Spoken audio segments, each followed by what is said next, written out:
I'm going now to hand over the panel to my colleague to speak about diaspora role in peace, security, and good governance.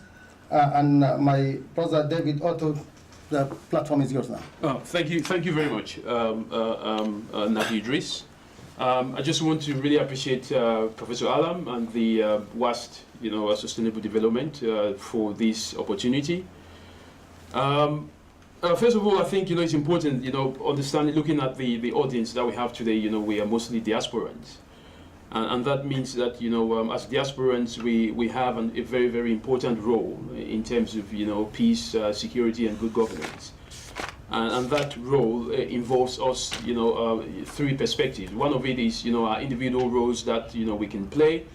The second, the role is the role that we can play in our host country, which is wherever you come from, wherever you are. And then another role which is very important is the role that you can play back home, wherever you come from. So I think that is a very, very important aspect of what kind of role can we play in terms of having peace, security, and good governance. Yesterday was the anniversary of the 7/7. And we all know that this was a very devastating attack that occurred in the UK. We've had other attacks recently, with Manchester attack. We've had the one at Westminster, London Bridge, and then the Finsbury attack, which was a retaliation. That gives us the kind of understanding that diasporans have played some role in this. Whether they come from Afghanistan, or they come from Libya, or from Sudan, or from Nigeria, or from Cameroon. It's important for us to understand that, as diasporans, we have come here to stay. The first generation of diasporans, mostly came here to study, and they left. And they were playing a very, very passive role because, they didn't really think about, integrating themselves within the communities. But the new generation, after the 1960s, diasporans have become very, very active. And because they become very, very active, it means, we also have to play a role in maintaining peace and security wherever we are. And this is what, this is all about, because, we all have our respective areas of expertise. We all have our respective roles that we play. And, what we are urging each and every diasporan is to be very, very proactive in ensuring that, we maintain some peace and security in the various areas that we live in. And how can we do that? We can do that by simply understanding and trying to imbibe, our cultures, to wherever we live in. So, for example, if you come from Sudan, you have to make sure that, you let the people that, the areas, the communities that you live in, the Sudanese communities, to understand that, although you have a culture that, you maintain from Sudan, when you come to the United Kingdom, you also have to try and see how you can balance between the culture of the United Kingdom and the culture of Sudan. And I think this is very important because, we always say that culture eats strategy for breakfast. If you do not understand the culture of a people, what would happen is no matter how good your strategy is, you will never ever be able to succeed. And that is what, as diasporans, we have to take into consideration and try and help our host countries, and try and help also our home countries. I mean, I spoke to a couple of individuals before now, and one of the things that, people were raising is about the governance structure back home, the kind of leaderships that we have, the kind of institutions that we have. But I think it's also very important for us to understand that, the position that we are in is in the position of, we understand we've seen the good sides of, the Western culture, and we also understand the side of the African culture.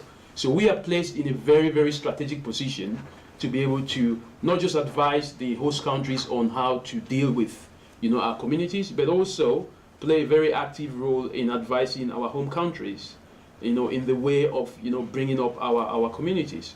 So I think, we're talking about, the role. I think is extremely, extremely important for each and every one of us, who is a member of the diaspora, to be able to look at the differentiation between different cultures and see how we can integrate with each other. It is essential, to know that security is one of those things which, if a country is not secured, if there's no security, no matter what you do, you cannot move forward. And, security has become a very, very big issue.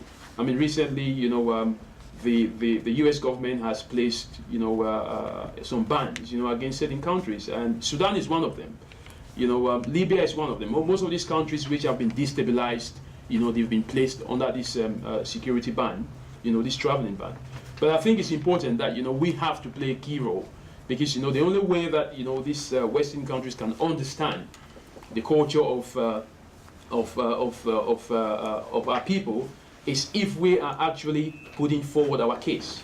We always say it is, he who writes history is he that wins. So I think we need to get ourselves, a lot more proactive, because nobody is going to call you and say, come and give us, an idea of, how we can deal with your people. We have to put ourselves forward. We have to put our case forward, because if you don't put your case forward, somebody else is going to put your case forward for you. So I think it's important, especially now that we're living in a very precarious environment of insecurity, that we have our cases, we have our cultures, we have our backgrounds, exposed within our communities, so that the host community would understand that we are not a threat to their civilization, but we have an important role. But the only way you can do that is by giving a very good and deep understanding of how your cultural dynamics play. So I think this for me is just a call, a wake-up call for members of the diaspora, that we have a role to play. What our governments back home do, is yes, we have corrupt leaders, we have incompetent leaders, but I think the kind of education that we've attained, within the Western communities, if we only stay on the fence and watch what is happening, then these things will never change. I think we need to be able to put ourselves in positions where we can actually effect change, and that means not just effect change back home, but effective changes here. So I think I wouldn't really talk much on. My colleagues will speak about the details of talk about radicalization and migration, which is a very, very key issue, and which is also very, very much related to security. So I think, ladies and gentlemen, I am really happy to be here today. If you have any questions, you can always contact me, or you can pose them when the chairman gives room for that. But thank you very much. Thank you very much, David. And I appreciate that. Thank you. Thank you very much.